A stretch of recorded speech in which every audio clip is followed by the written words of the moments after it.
Damulag Province pa rin po tayo sa Romblon. Dito po tayo sa paggawaan ng pag-design, no? Pag-design ng mga marbles. So itong marbles na ito ay minimina nila galing bukid. Okay? So mining sila doon ng marbles. Then dito una na ginagawa, tinachop nila ito.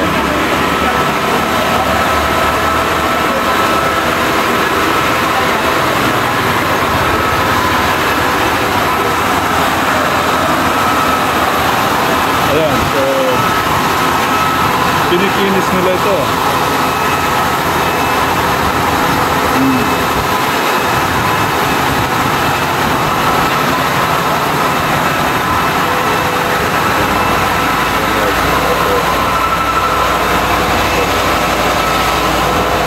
Ito po ang marble industry.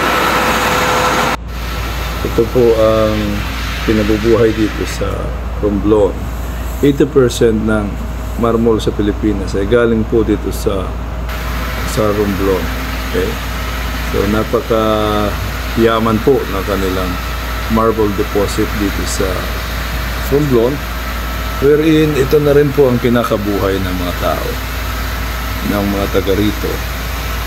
Itong paggawa ng marmol at pagbebenta nga ng mga napakagandang mga disenyo na ginawa ng mga artist nating mga kababayan, kung saan mula sa bato na nasasabi nating magandang bato ay ito ay nabibigyan ng kulay, nabibigyan ng buhay kung ito ay ginagawa ng mga produkto.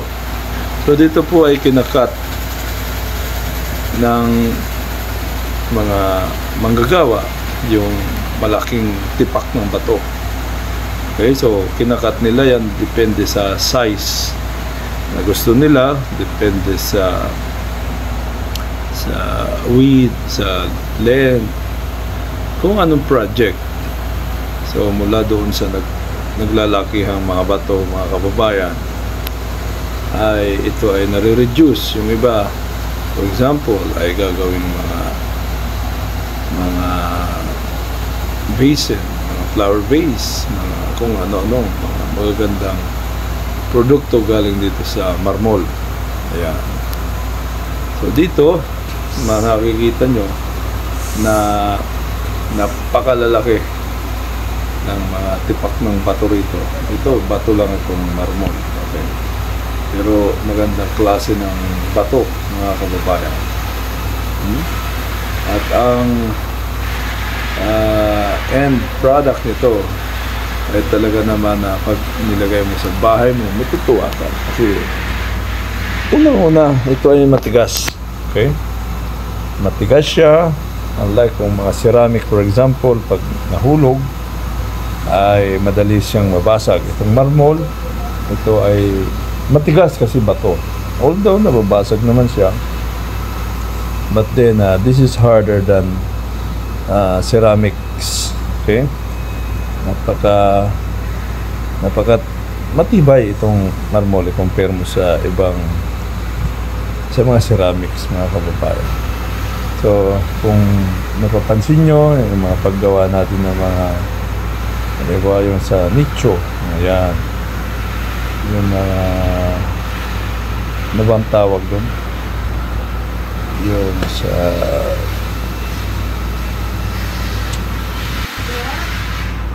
sa lapida, for example, mga kababayan, ay hindi mo masasabing maganda yung isang libingan, for example, kung wala itong lapida na nakasulat dito. Ayan. So dito, kinikinis, pinapolish ng mabuti ng ating trabahador yung mga marmol na mula sa malaki ay kinat into pieces.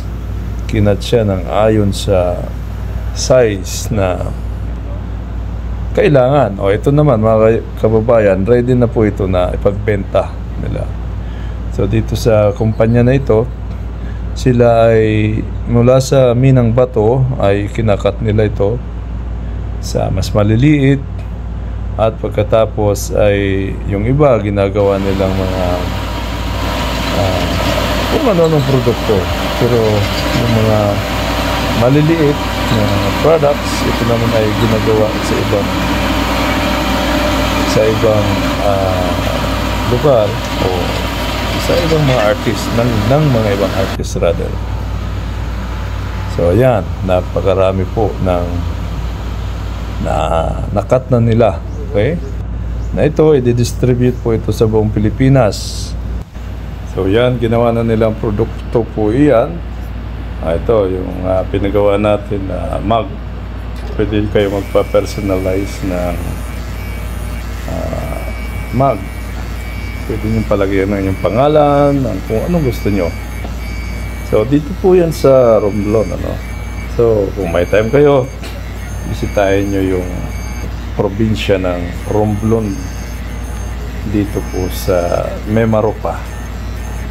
Ayan. So yan lang po ang Damulag travels natin sa araw na ito.